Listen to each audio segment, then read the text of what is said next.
Alors, les facteurs des succès qu'on a pu rencontrer, ben, clairement, hein, il y a l'accompagnement fort autant humainement que techniquement. Voilà, je peux le dire sereinement, moi l'équipe d'Edition, il y en a certains, qui sont devenus des amis, à qui je prends des nouvelles personnellement et le fait d'avoir ce lien, fait que quand je leur dis: «Là, j'ai vraiment besoin que tu me donnes des éléments, j'ai vraiment besoin d'avoir des éléments concrets», ils le savent et ils y mettent les éléments, ils me disent: «OK, pas de souci, là, on se débrouille» et quand il y a des fois, ils me disent: «Bah, là, on en a ras la gueule, il y a tel projet, il y a tel truc», «OK, pas de souci, on peut temporiser, il y a pas de souci». C'est vrai qu'on a vraiment cette interaction, avec l'équipe d'Edicium par rapport à ça, qui est plutôt sympa. La qualité du conseil, l'expertise, l'expérience qu'ils ont pu avoir, autant pour accompagner, l'équipe de Cécile, pour les tutos qu'on a pu mettre en place, on a toujours eu, quelque chose de bienveillant au niveau des équipes et c'est vrai que, ben, pour nous, ils ont été très rassurants au départ en nous disant, on se disait: «Mais on n'y arrivera jamais, on n'arrivera jamais à reprendre l'expertise sur le logiciel qu'on pouvait avoir avant». Au mois de décembre, ils ont vraiment été là aussi pour nous soutenir en disant: «Non mais regardez, de quoi vous êtes partis, regardez au bout de 15 jours déjà où vous en êtes». Et on en est qu'à 15 jours, donc forcément, laissez-vous du temps, allez-y, on vous accompagne, on est là. Donc ça aussi, pour nous, on n'en serait pas là où on en est, si on n'avait pas eu ce soutien, humain de ce côté-là aussi. Et puis on savait qu'on pouvait leur faire pleinement confiance parce que, ben, vu leur carte de visite et vu tout ce qu'ils avaient réussi à mettre en place pour nous, on a dit: «Bon, bah, s'ils nous soutiennent, OK, on leur fait confiance» et c'est vrai que maintenant, 1 an après, on sollicite beaucoup moins le support. Quand on les sollicite, c'est voilà, il y a eu, quelque chose, ça nous arrive encore d'avoir des trucs bizarres et qu'on nous dit: «Ah bah oui, mais regarde là». «Ah oui, d'accord. Bon, OK, c'est nous qui avons fait une bêtise» et du coup, voilà, on répare les choses et on arrive à aller, de plus en plus loin dans l'outil. Donc voilà et puis, ben, avoir un chef de projet métier, qui est investi, qui maîtrise les processus de traitement du courrier, au niveau de toute la collectivité territoriale, ça a un avantage aussi, c'est que, pour faire le lien entre des équipes techniques et des équipes métiers, il faut bien connaître le métier. Tous les chefs de projet au département de la Drôme ne sont pas forcément comme moi. Moi, je pars du principe qu'en m'imprégnant des éléments et en me mettant à la place des utilisateurs, je leur propose une réponse qui me semble plus pertinente. Voilà. Après, certaines fois, techniquement, je suis moins pointu que certains de mes collègues, mais voilà, j'ai cette appétence métier et humaine vers les équipes et donc quand je leur dis qu'on peut vraiment pas faire comme ça et que techniquement, il y a pas d'autre solution, bah, ils le savent aussi en se disant: «Oui, bah, quand elle peut nous arranger et nous simplifier les choses, elle le fait. Quand il y a techniquement des problèmes et ben, même s'ils comprennent pas les enjeux techniques, ils me disent: «OK, d'accord, on a compris, c'est pas possible» et ça aussi avec Cécile, on a eu, ce feeling toutes les 2 de se dire: «Voilà, moi j'ai des compétences techniques, fais-moi confiance, je trouverai des solutions quand il peut y en avoir» et elle au niveau métier en me disant: «Attention, sur ça on peut vraiment pas transiger, il y a des obligations légales, il y a des éléments qui datent de Mathusalem et qu'on peut vraiment pas faire autrement». Et on a eu cette chance de vraiment, bien travailler en binôme par rapport à ça. Et puis le travail avec les équipes d'Edicium qui nous ont permis de nous questionner, sur plein de modes de fonctionnement, qui nous ont aidés aussi certaines fois, sur les séminaires avec les directeurs à leur dire que dans d'autres collectivités, il y a des choses qui se font, que, ça les choses évoluent et de leur amener aussi, des fois des discours différents pour arriver à faire passer, certaines pilules qui n'étaient pas toujours, très simples. Nous, dans notre cas, maintenant, les courriers sont initiés par les directeurs, alors qu'avant, c'était de la taper au kilomètre, et c'était la secrétaire qui le faisait. Donc voilà, il y a eu des choses comme ça, pour leur permettre de fluidifier, les circuits, et ben, qu'il a fallu qu'ils mettent les mains un petit peu dans le cambouis. Donc voilà, sur ça, on a été aussi, pas mal accompagnés, par Edition qui nous a dit: «Bon, bah, alors, pour leur permettre de faire ça, on va essayer de faire quelque chose qui se rapproche de leur mail, pour avoir quelque chose de simple et que les assistants puissent prendre le relais derrière». Donc sur ça, ça a été, très, très bénéfique. Pareil, sur les workflows, on a retranscrit numériquement, tous les workflows qu'on avait avec nos parapheurs. Donc bah, techniquement, avant d'arriver chez un directeur ou chez un chef de service, ça passe par son assistante qui fait les premières vérifs, qui passe au-dessus, qui font des vérifs, qui passent au-dessus et ainsi de suite.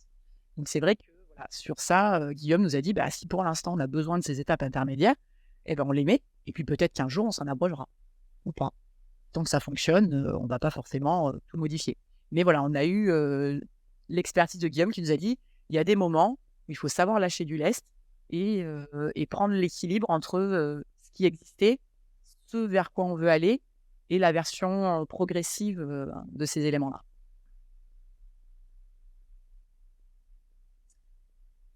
Alors, en conclusion, depuis notre partenariat avec Edicium et la mise en place de la GEC, on a eu un impact positif sur la fluidité de la gestion et du suivi des courriers. Les utilisateurs qui étaient absents des processus courriers maintenant demandent leur intégration dans l'outil.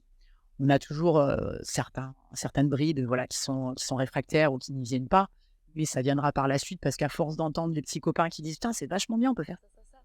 Ah ouais? Ah d'accord.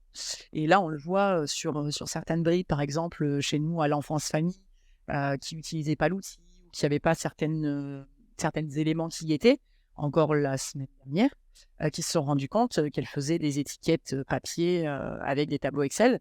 On leur a dit: «Mais si vous aviez fait des listes de contacts, vous les aviez dedans?» «Ah ouais?» «Ben oui». «Ah d'accord». Bah, du coup, elles se rendent compte que: «Ah parce que vos copains, ils font comme ça».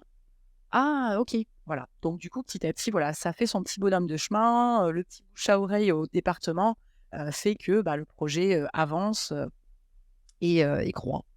Ça se traduit aussi par une très bonne adoption de la solution au sein du département, même si la route est encore longue dans le sens où, on a des directions qui sont plus compliquées que d'autres. Il y en a certains pour lesquels, ils ont des maillages très carrés comme les routes et donc du coup sur lesquels, ça roule tout seul et d'autres directions plus dans le social où on sait que, encore une fois, l'outil informatique, c'est pas leur métier. Ils sont plus, sur, l'accompagnement des usagers et donc du coup, leurs feuilles de papier, c'était bien pratique, on les avait sous la main. Mais en même temps, comme disait mon homologue du Gard, quand on est sur papier, c'est une personne qui instruit le dossier et on ne sait pas ce qu'il en est. La personne, elle est absente, elle est malade, elle est en vacances. On peut pas donner d'infos. Là, en ayant des éléments numérisés et on a les commentaires, on peut savoir où ça en est et répondre, de façon pertinente aux usagers, ou aux autres collègues des autres directions. Ça, c'est quelque chose qui en fait vraiment son point fort chez nous. Et puis, un effet quasi immédiat, ça a été la transparence accrue dans la gestion des dossiers.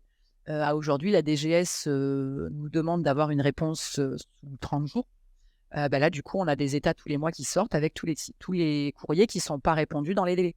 Donc la DGS peut savoir où est-ce qu'elle en est et puis dans chacune des directions, ça redescend, ainsi de suite à toutes les strates pour se dire: «Tiens, pourquoi ce dossier-là, il n'est pas instruit? Est-ce qu'il y a des éléments, des compléments, des choses comme ça?» On a aussi renforcé énormément la traçabilité et le suivi des demandes, puisque maintenant tous les courriers rentrent dans l'application. Même s'il n'y a pas de réponse, on clôture en disant qu'il n'y a pas de réponse ou alors que c'est traité dans un autre logiciel ou quelque chose. Mais en tout cas, tout ce qui arrive au courrier est traité. Donc on sait exactement à quelle date c'est rentré et où est-ce qu'il y en est et pourquoi éventuellement ça a été clôturé sans réponse. Et puis un gain de temps significatif pour les transmissions des courriels dans les services, parce que du coup on fait rentrer on s'était rendu compte avec Cécile au moment du Covid qu'il y avait une grosse réduction du courrier. On se demandait où il était passé. On l'a retrouvé parce que, tout arrive en fait dans les mails, une fois que les gens ont eu les contacts des mails des instructeurs, ils sont passés en direct. Donc là maintenant, les agents du département font aussi rentrer les mails, dans l'application et les instruisent, depuis l'outil. Donc ça permet d'avoir, une transparence sur, l'enregistrement de ces mails-là, les différentes instructions et les réponses qui y sont faites. Sachant qu'en plus, chez nous, on part du principe qu'à partir du moment où on a, une donnée numérique pour répondre aux usagers, on leur répond de façon numérique. Puisqu'on a fait la démarche d'aller jusqu'au parapheur numérique. Donc forcément, comme on a une pièce qui est signée numériquement, si on l'imprime, on fait une copie. Donc on essaye au maximum de transmettre, par mail. Donc ça, c'est quelque chose qui, du coup, avec le coût du papier aussi, est pas anodin. Et les services, c'est vrai qu'il y en a plein qui se disent, finalement, quand on peut l'envoyer par mail, non, on le fait. Voilà. Si vous avez des questions, je me ferai un plaisir d'y répondre. Et Cécile aussi.